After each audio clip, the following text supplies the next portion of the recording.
हैं श्रीमद् भागवत महापुराण। श्री युधिष्ठिर जी के प्रश्नों का देवर्षि नारद जी ने उत्तर दिया और अपने पूर्व जन्म की बात बताई कि एक जन्म में मैं उपबर्हण नाम का गंधर्व बड़ा सुंदर था, इतना सुंदर था कि स्त्रियां हम पर आसक्त रहती थी। मुझे इस बात का गर्व अहंकार रहता था।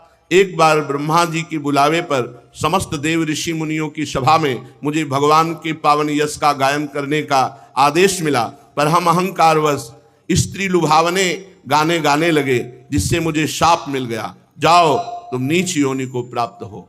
कहा मैं उपभरण बड़ा सुंदर गंधर्व, फिर दासी पुत्र हुआ। तो देखो, संतों की सभा में अपराध करने से, संतों की अवहेलना करने से मैं अपनी उच्च पदवी से भ्रष्ट हो गया, लेकिन भगवान की कृपा से दासी पुत्र के रूप में मुझे चातुर्मास में संतों की सेवा मिली। उन संतों की कृपा से ऐसा भाव बना कि पूरा जीवन भजन में, तो अगला जन्म देवर्षि नारद का प्राप्त हुआ। श्री देवर्षि नारद जी कहते हैं, महाराज युधिष्ठिर, आपके सौभाग्य की हम क्या चर्चा करें, क्योंकि आपके अपने श्री कृष्ण हैं। आपके वो आज्ञापालक दूत भी बने, सारथी भी बने। आपको जितना भगवान ने प्यार किया, हम आपकी महिमा कहां तक कहें। इस राजस्व यज्ञ में भक्तवत्सल भगवान की संपूर्ण आराधना हुई। देवर्षि नारद भगवान श्री कृष्ण और राजा युधिष्ठिर से विदा लेकर सत्कार पाकर भ्रमण करते हुए ब्रह्मलोक को गए। भगवान श्री कृष्ण पर ब्रह्म परमात्मा है, यह सुनकर युधिष्ठिर के हृदय में सर्वाश्चर्य हुआ और भगवान के चरणों में प्रीति बढ़ी। परीक्षित, मैंने तुम्हें ये भगवान के पावन यश का वर्णन करके सुनाया, जिसमें दक्ष पुत्रियों के वंशों का अलग अलग वर्णन, इसी में देवता, असुर, मनुष्य, संपूर्ण चराचर की सृष्टि हुई है। राजा परीक्षित ने पूछा, गुरुदेव, स्वयंभू मनु के वंश का विस्तार मैंने सुन लिया। इस वंश में उनकी कन्याओं के द्वारा मरीच आदि प्रजापतियों की वंश परंपरा चली। अब हम दूसरे मनुओं का वर्णन सुनना चाहते हैं। ब्राह्मण, ज्ञानी महात्मा का संग जिसको मिल जाए, अब उसको अपने उद्धार के लिए और कोई साधन करने की जरूरत नहीं पड़ती। महात्मा का मिलना ही भगवत प्राप्ति है।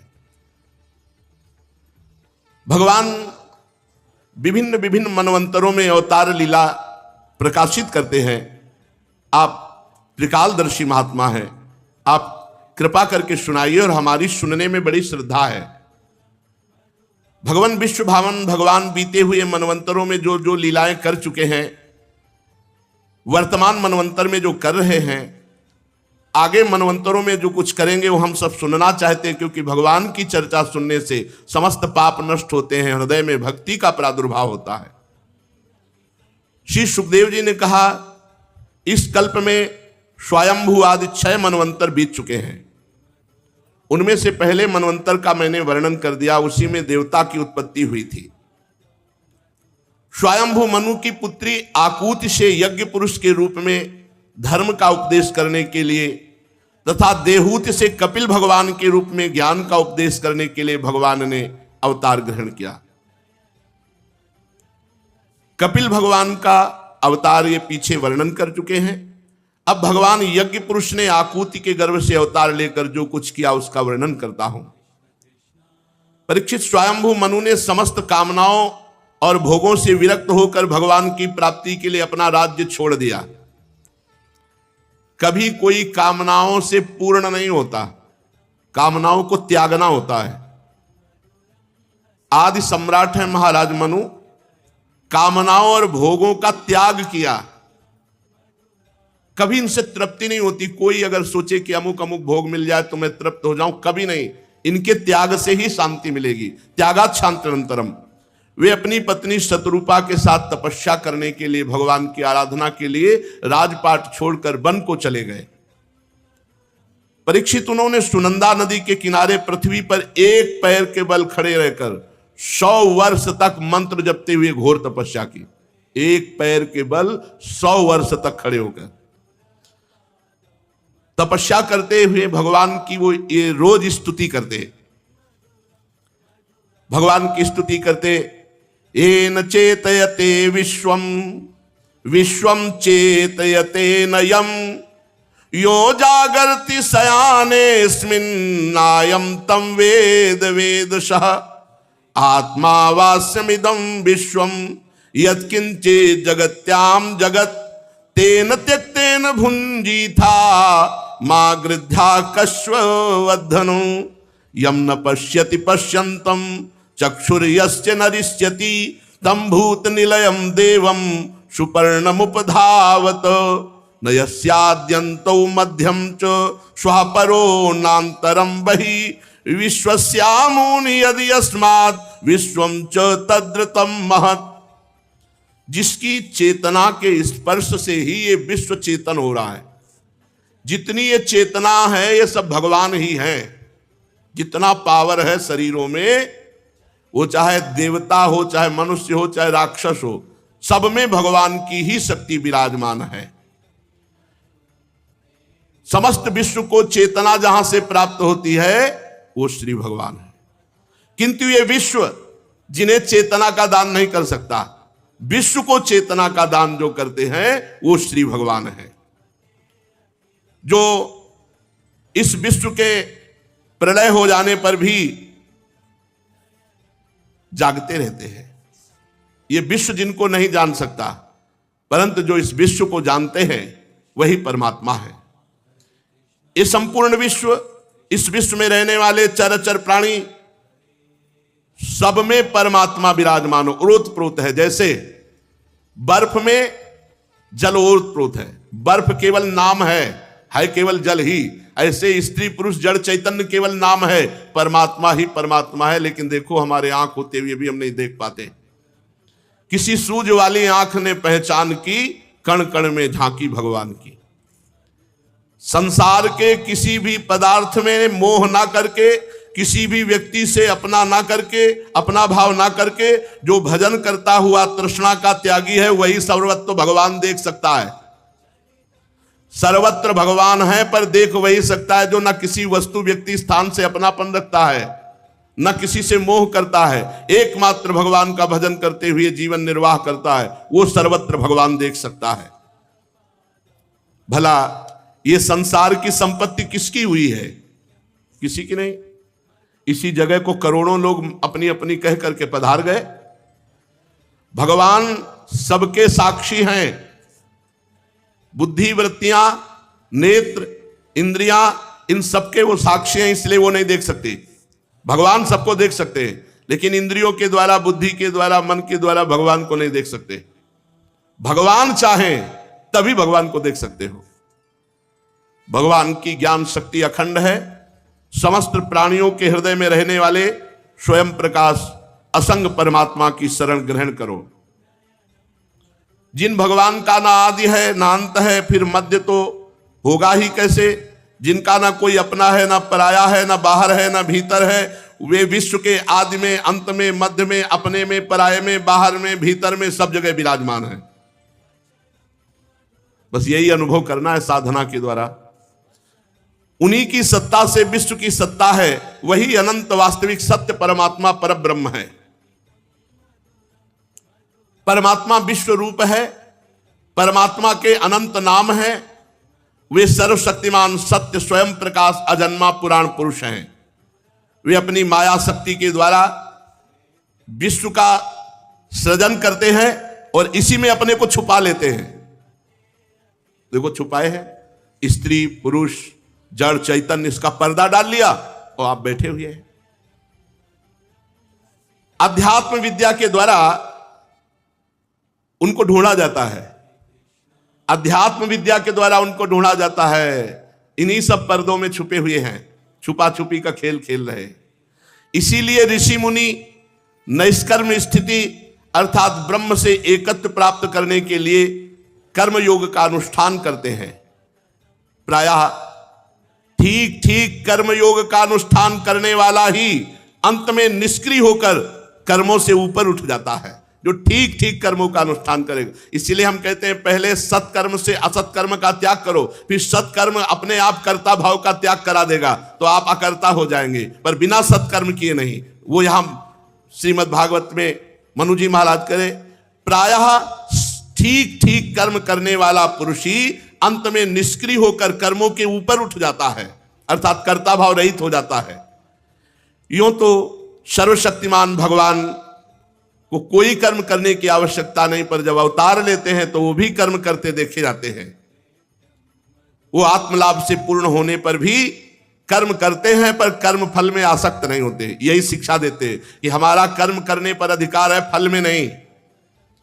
अतः हम सबको उन्हीं भगवान का अनुसरण करके अनासक्त रह करके कर्म करना चाहिए, तभी कर्म बंधन से मुक्त होंगे। भगवान ज्ञान स्वरूप हैं, इसलिए उनमें अहंकार का लेस नहीं है, परंतु जीव में अज्ञान है, इसलिए वो अहंकार करता, मैंने ये किया, मैं ये करूंगा। इसलिए किसी भी बात पर अहंकार न करो, किसी वस्तु की कामना न करो। दो बातें बहुत जोर की है, किसी वस्तु की कामना मत करो और किसी कर्म का अहंकार मत करो। ये भगवान जब अवतार लेते हैं तो किसी की प्रेरणा से नहीं, स्वच्छंद कर्म करते हैं, और अपने लोग जब कर्म करते हैं तो कामना की प्रेरणा से कर्म करते हैं। कामना का त्याग कर दे, तो जैसे भगवान कर्म करते हैं लिप्त नहीं होते, ऐसे ही हम कामना रहित होकर कर्म करते हुए बंधेंगे नहीं, पर कामना से युक्त होकर ही कर्म होता है, इसलिए बंधते हैं। समस्त धर्मों के प्रवर्तक और उनके जीवनदाता भगवान श्री हरि की मैं शरण में हूं, उनको नमस्कार करता हूं। एक पैर के बल खड़े होकर मंत्र जप करते हुए, ये स्तुति करते हुए आराधना की।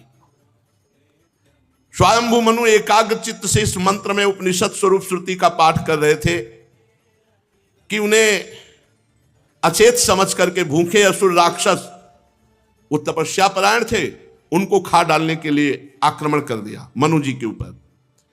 यह देखकर भगवान याम नामक देवताओं के साथ यज्ञ पुरुष के रूप में प्रकट हुए और खा डालने के निश्चय से आए हुए उन असुरों का संहार किया।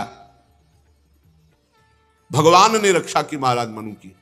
जब वो भजन में डूबे हुए थे तो असुरों ने आक्रमण कर दिया उनको खाने के लिए, तो भगवान यज्ञ पुरुष ने अवतार धारण करके याम आदि देवताओं के साथ उनकी रक्षा की। दूसरे मनु हुए स्वरोचिष। इस पहले मनु जिनका चर्चा आप सुने वो स्वयंभू मनु, फिर दूसरे मनु हुए स्वरोचिष। ये अग्नि के पुत्र थे, उनके पुत्रों के नाम थे द्युमान, सुषेण, रोचिष्मान आदि। अलग अलग मनवंतर में मनु और इंद्र आदि देवता और सप्तऋषि ये बदलते रहते हैं। ऐसा थोड़ी कि एक इंद्र जो बन गया वो इंद्र ही बना रहेगा। ऐसे जिसका पुण्य बल जितना बढ़ा वो देवराज इंद्र बन गया। इस मनवंतर में इंद्र का नाम रोचन, प्रधान देवता तुषित, ऊर्जस्तंभादि वेदवादी गण सप्तऋषि थे।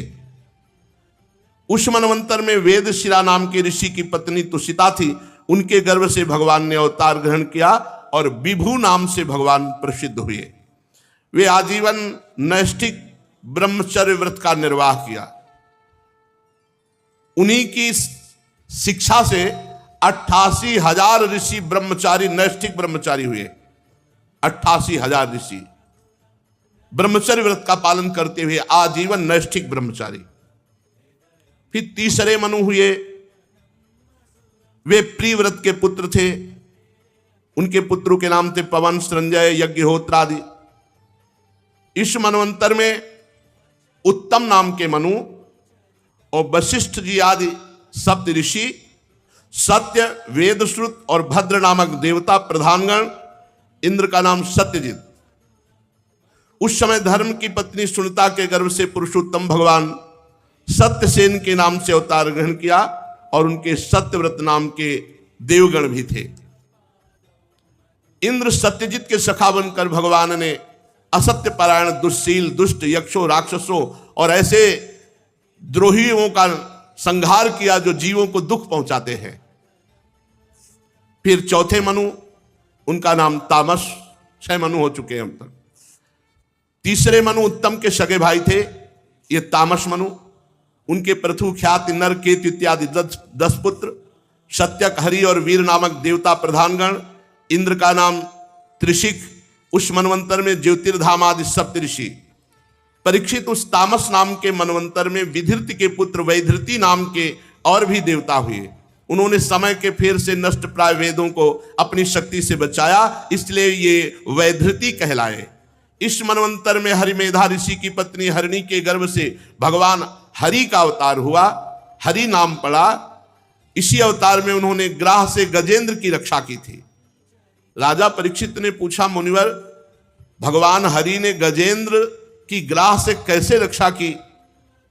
सब कथाओं में वही कथा सुननी चाहिए, वही मंगलकारी, जिसमें भगवान हरि का पावन यश हो। सूत जी कहते हैं, शौनकादि ऋषियों, राजा परीक्षित आमरण अनशन व्रत लेकर के कथा सुन रहे, एक बूंद पानी नहीं। उन्होंने जब श्री सुखदेव जी महाराज से कथा कहने के लिए प्रेरणा की, तो सुखदेव जी महाराज ने परीक्षित का बड़ा अभिनंदन किया कि आप भगवान की चर्चा सुनने के बड़े रसिक हैं। बड़ा सुंदर प्रश्न किया। सुखदेव जी ने कहा, परीक्षित, क्षीर सागर है, वह त्रिकूट नामक पर्वत है, बड़ा सुंदर पर्वत है, 10,000 योजन ऊंचा पर्वत है, और उसकी लंबाई चौड़ाई भी 10-10 हजार योजन है। बहुत होता है 10,000 योजन। और यह पर्वत 3 धातुओं से बना हुआ है, सोना, चांदी और लौह।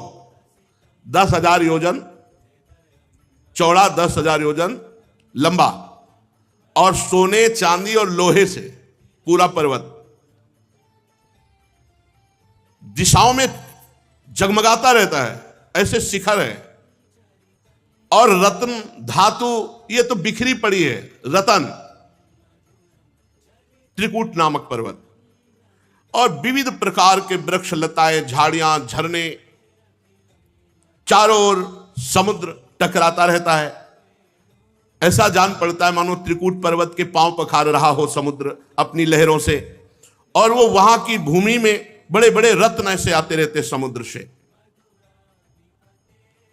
वहां बड़ी बड़ी कंदराएं हैं, जिसमें बड़े बड़े सिद्ध, विद्याधर, नाग, किन्नर, अप्सराएं आदि विहार करते हैं। संगीत की ध्वनि गुफाओं से प्रतिध्वनित होती रहती है।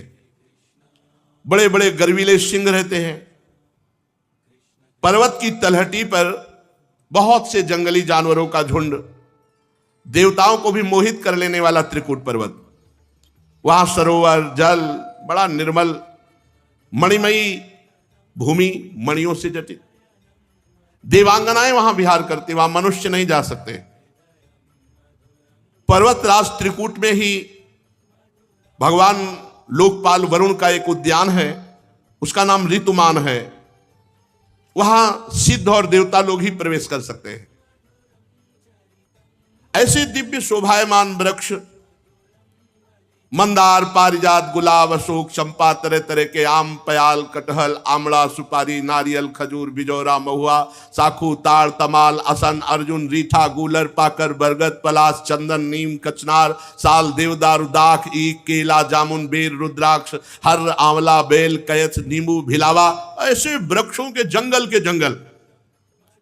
और एक बहुत बड़ा सरोवर अथाह, उसमें बड़े सुंदर सुंदर कमल खिले हुए, कुमुद, उत्पल, कल्हार, सतदल आदि कमलों की अनूठी छटा छिटक रही थी।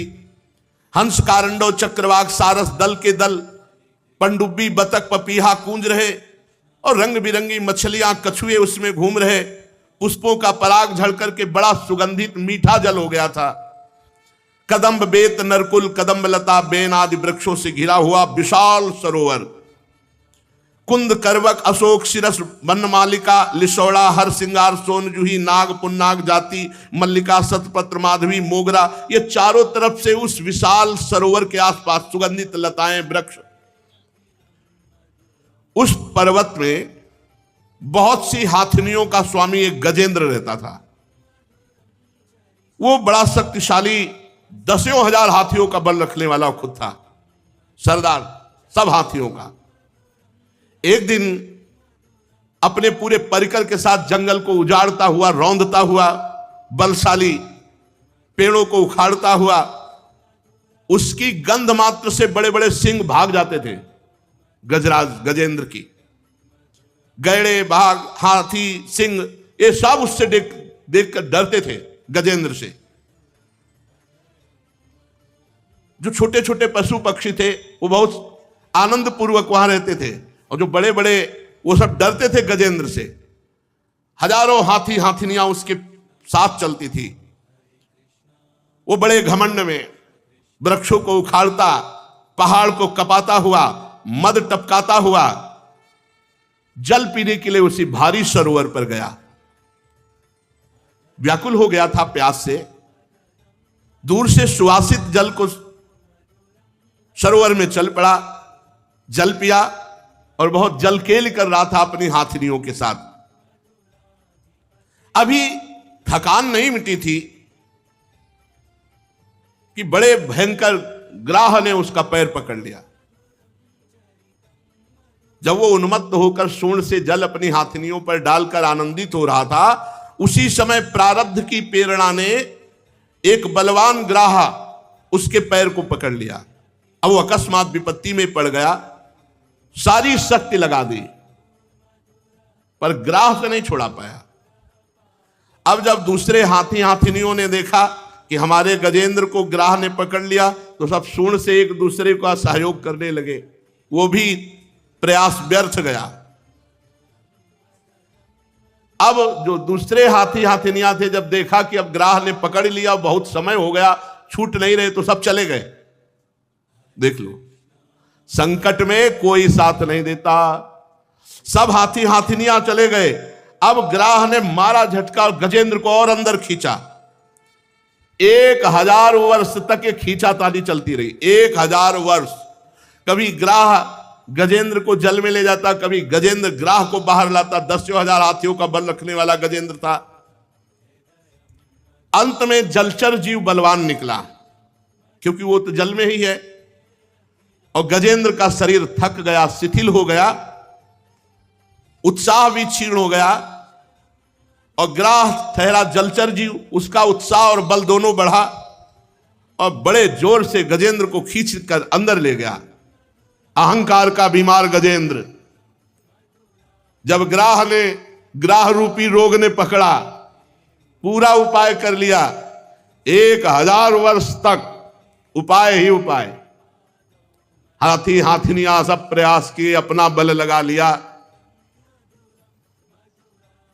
विधाता की मानो फांसी, ग्राह ने पैर नहीं छोड़ा। 1000 वर्ष तक खींचातानी चलती रही। हाथी थल में बलवान होता है और ग्राह जल में बलवान होता है। यहां तक घसीट ले गया, हार चुका, शिथिल हो गया गजेंद्र। अहंकार का रोग उतरा।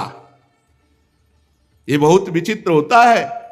हम तुम तो मां के गर्भ से पैदा हुए हैं, द्रौपदी जी यज्ञ कुंड से पैदा हुई है, दिव्य हैं, लेकिन महल में जब केस पकड़ के दुशासन ने घसीटा, तो द्रौपदी जी को यह बल था कि 5 पांडव, भीष्म जैसे धर्मात्मा, बल रहता है, कोई है, अपना कोई है। आखिरी में जब देखा द्रौपदी जी ने पूरा इतना सब होने के बाद कि कोई मेरा नहीं, तब पुकारा। 1000 वर्ष गजेंद्र के बीतते नहीं, मिनट में हरि बचा लेते, लेकिन ये अहंकार का रोग, ये अहमता ममता, ये नष्ट नहीं होती। अहम मम, मेरा कोई है, मैं कुछ कर सकता हूं, अहम मम ये भगवान से जुड़ने नहीं देता।